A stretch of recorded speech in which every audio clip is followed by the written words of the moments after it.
अस्सलामु अलैकुम electronics second year students. Chapter number 1 electromagnetic induction का हमारा थर्ड लेक्चर है। Induced EMF. इंड्यूस्ड ईएमएफ की टाइप्स हैं statically induced EMF and dynamically induced EMF.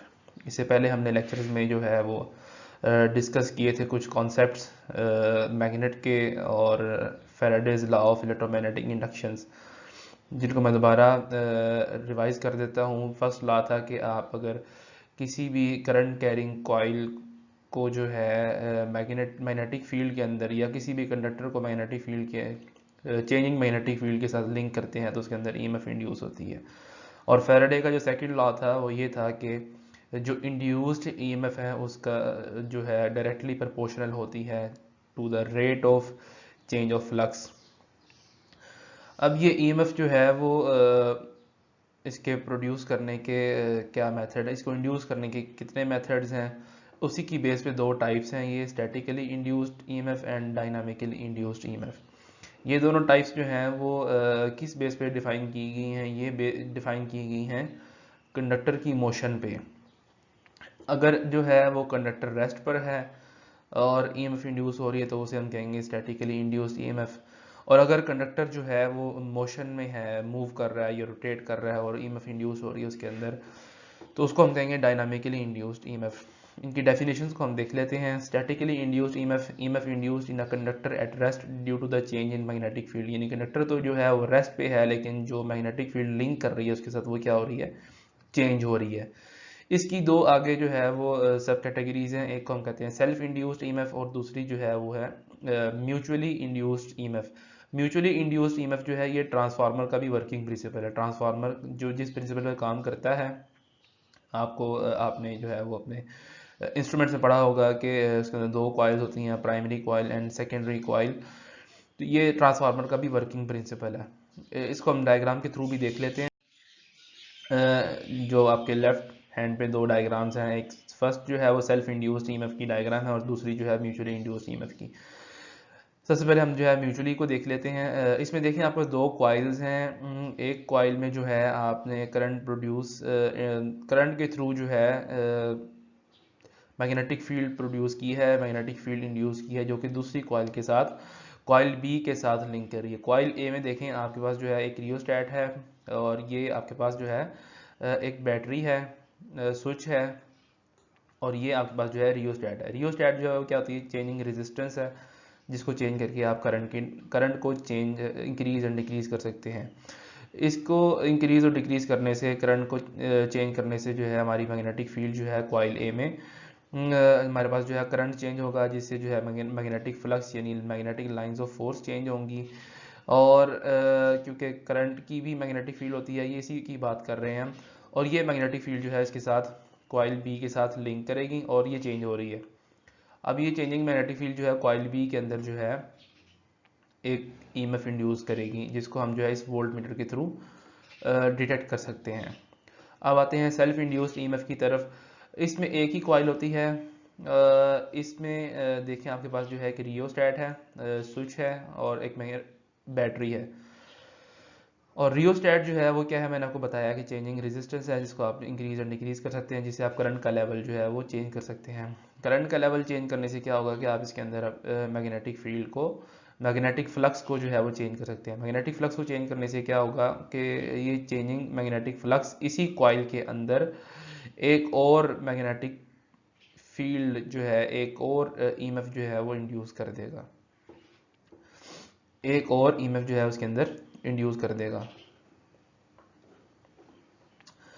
दूसरा जो था डायनामिकली इंड्यूस्ड ईएमएफ जो है कि कंडक्टर जो है आपका रोटेट कर रहा है और मैग्नेटिक फील्ड जो है वो रेस्ट के ऊपर है, और उसका फार्मूला जो था मैथमेटिकल रिप्रेजेंटेशन जो है वो ये कि अगर एक कंडक्टर जो है उसकी लेंथ एल है, वो वेलोसिटी वी जो है वो रोटेट कर रहा है एक मैग्नेटिक फील्ड के अंदर, जिसकी वैल्यू जो है, जिसको हम डिनोट कर सकते हैं बी से, तो और इंड्यूस ईएमएफ को जो है हम ई से डिनोट करते हैं, तो E is equal to B V L sine of theta. Sine of theta ये जो है एंगल है जो कि कंडक्टर जो है आपका विद मैग्नेटिक फील्ड जो है बना रहा है। ये एंगल थीटा है जो कि आपका एक कॉइल जो मैग्नेटिक फील्ड के अंदर रोटेट कर रही है, मैग्नेटिक फील्ड के साथ जो एंगल बनाती है उसे हम साइन ऑफ थीटा के साथ डिनोट कर, और b जो है ये मैग्नेटिक फील्ड है, v जो है उसकी वेलोसिटी है, और लेंथ l जो उस कंडक्टर की लेंथ है। ठीक है, इसको आप नीचे दूसरी डायग्राम्स की से भी दे सकते हैं, उसकी भी हेल्प ले सकते हैं। Moving to the next slide, Fleming's right hand rule. Fleming's का राइट हैंड रूल जो है ये हमारे पास जो हमने जैसे कि पढ़ लिया कि जब आप कंडक्टर के थ्रू जो है मैग्नेटिक फील्ड को चेंज करते हैं तो उसके अंदर जो है वो ईएमएफ इंड्यूस होती है। तो फ्लेमिंग राइट हैंड रूल जो है बेसिकली ये हमारे पास एक रूल है जिसके थ्रू हम उस इंड्यूस्ड ईएमएफ की डायरेक्शन को फाइंड कर सकते हैं। ये फ्लेमिंग ने दिया था, रूल जो है पेश किया था, उसने प्रेजेंट किया था कि किसी भी कंडक्टर में जो है इंड्यूस्ड ईएमएफ की डायरेक्शन को इस रूल के थ्रू फाइंड कर सकते हैं। इसके अंदर जो है तीन चीज़ें होती हैं, आपका एक थंब है, फर्स्ट फिंगर यानी फोर फिंगर, और एक है आपकी मिडिल फिंगर। इन तीनों को इस रूल के थ्रू, इस रूल के अकॉर्डिंग जो है थंब और फर्स्ट फिंगर को आपने ऐसे ओपन करना है कि दोनों के दरमियान जो है क्या होगा, राइट एंगल होगा। दोनों के दरमियान जो है वो क्या होगा, राइट एंगल होगा, इस तरह से। फिर आपने अपनी मिडिल फिंगर को भी ओपन करना है कि आपके तीनों चीज़ें जो हैं, थंब और फर्स्ट फिंगर और मिडिल फिंगर भी आपकी म्यूचुअली परपेंडिकुलर जो है वो इस तरह से तीनों के दरमियान जो है वो क्या हो, 90 डिग्रीज हो। थंब के और आपकी मिडिल फिंगर के दरमियान भी, और फर्स्ट और मिडिल फिंगर के दरमियान भी क्या होना चाहिए, आपका 90 डिग्रीज होनी चाहिए। तो इसमें जो है आपकी जो थंब है वो डिनोट कर रहा है आपका मोशन, डायरेक्शन ऑफ मोशन को, यानी किस डायरेक्शन में जो है आपका कंडक्टर जो है वो, जो कंडक्टर जिसके थ्रू आप, जिसके अंदर ईएमएफ इंड्यूस हो रही है, जिसको आप मैग्नेटिक फील्ड में रोटेट करवा रहे हैं, वो किस डायरेक्शन में रोटेट कर रहा है। और बी जो आपकी मिडिल फिंगर, ये फर्स्ट फिंगर है, ये आपकी डिनोट कर रही है आपकी मैग्नेटिक फील्ड को, कि मैग्नेटिक फील्ड, क्योंकि आपको पता होगा कि आपके नॉर्थ टू साउथ पोल क्या डायरेक्शन है, मैग्नेटिक फील्ड कहाँ से कहाँ पे जा रही है। तो आपको मैग्नेटिक फील्ड की डायरेक्शन पता होगी तो आपको ऑटोमेटिकली जो है ये आपका प्लेसमेंट हो जाएगी, आपको पता चल जाएगा। और जो आपकी मिडिल फिंगर है ये आपकी डायरेक्शन ऑफ करंट, ये वो करंट है जो कि इंड्यूस्ड ईएमएफ से आया है। इंड्यूस ईएमएफ यानी वोल्टेज, और वोल्टेज से क्या प्रोड्यूस होता है, करंट, यानी इंड्यूस्ड करंट। तो ये टर्म्स जो है अल्टरनेट यूज होती रहेंगी, इससे आपने कंफ्यूज नहीं होना।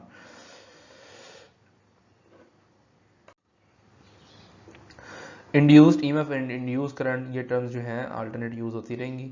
तो ये आपको तीनों चीज़ें जो हैं इस रूल से, फ्लेमिंग्स राइट हैंड रूल से पता चलेंगी। आपको डायरेक्शन जो है इंड्यूस्ड ईएमएफ की पता चल जाएगी। हमारा नेक्स्ट टॉपिक है लेंज लॉ। हमने ये तो पढ़ लिया कि जो है कंडक्टिंग लूप, एक कंडक्टर जो है अगर उसको हम प्लेस करें मैग्नेटिक फील्ड के अंदर, चेंजिंग मैग्नेटिक फील्ड के अंदर प्लेस करें, तो उसके अंदर जो है एक इंड्यूस्ड ईएमएफ या इंड्यूस्ड करंट, मैंने जैसे पहले कहा कि ये टर्म्स अल्टरनेट यूज़ होंगी, इसलिए इसे आपने कन्फ्यूजन नहीं आनी चाहिए आपको। इंड्यूस ईएमएफ या इंड्यूस करंट जो है उसके अंदर आ जाता है उस लूप के अंदर, अगर उसको हम जो है चेंजिंग मैग्नेटिक फील्ड, ऐसी मैग्नेटिक फील्ड जो चेंज हो रही हो। अब ये magnetic field, changing magnetic field या मैग्नेटिक फ्लक्स या मैग्नेटिक लाइंस ऑफ फोर्स, ये तीनों टर्म्स भी अल्टरनेट यूज होंगी।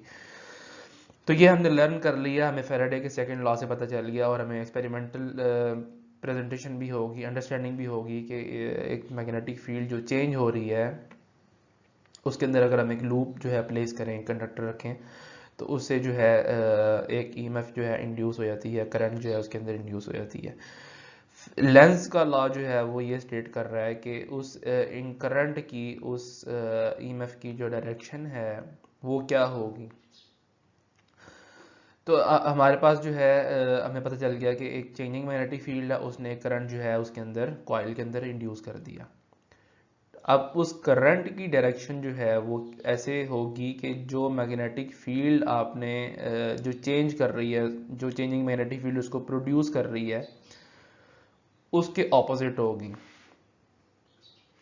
लेंस का लॉ कहता है कि जो इलेक्ट्रिक करंट इंड्यूस करंट की जो डायरेक्शन है वो जो इंड्यूस करंट है वो अपनी एक मैग्नेटिक फील्ड और जो है उस वहाँ पे क्रिएट करेगा। अब यहाँ पे दो मैग्नेटिक फील्ड की बात हो रही है, एक जो है चेंजिंग मैग्नेटिक फील्ड जो करंट को इंड्यूस कर रही है, और एक और मैग्नेटिक फील्ड बन गई है जो उस इंड्यूस करंट ने बनाई है। इस मैग्नेटिक फील्ड की जो डायरेक्शन होगी वो क्या होगी, उसके ऑपोजिट होगी, जो कि चीज़ उसको प्रोड्यूस कर रही है, जो कि चीज़ उसको कॉज कर रही है। इसकी एक्सप्लेनेशन देख लेते हैं, आपकी बेटर अंडरस्टैंडिंग हो जाएगी। अब ये आपके पास जो है वो एक कॉइल है जिसके साथ हमने जो है गैल्वानोमीटर अटैच किया ताकि हमें जब इसके अंदर ईएमएफ इंड्यूस हो तो हमें जो है इसका डिटेक्शन हो सके। ये एक बार मैग्नेट है जिसके हमारे पास जो है north pole and south pole जो है डेजिग्नेटेड है। हम इस बार मैग्नेट को जो है इस कॉइल के करीब लेके जाते हैं। अब इस जो है बार मैग्नेट की जो है वो मैग्नेटिक लाइंस जो है वो इस तरह से, जब ये दूर होगा तो कम लाइंस जो है इस कॉइल के साथ लिंक कर रही होंगी, जब ये करीब जाएगा तो ज़्यादा लाइंस, ज़्यादा मैग्नेटिक फ्लक्स जो है इस कॉइल के साथ लिंक करेगा। तो Faraday's law of electromagnetic induction के मुताबिक जब चेंज इन फ्लक्स आएगा, यानी कम मैग्नेटिक लाइंस ऑफ फोर्स से ज़्यादा लाइंस ऑफ फोर्स जो है इस कॉइल के साथ लिंक करेंगी, तो यहाँ पे इसके अंदर जो है वो ईएमएफ इंड्यूस होगी।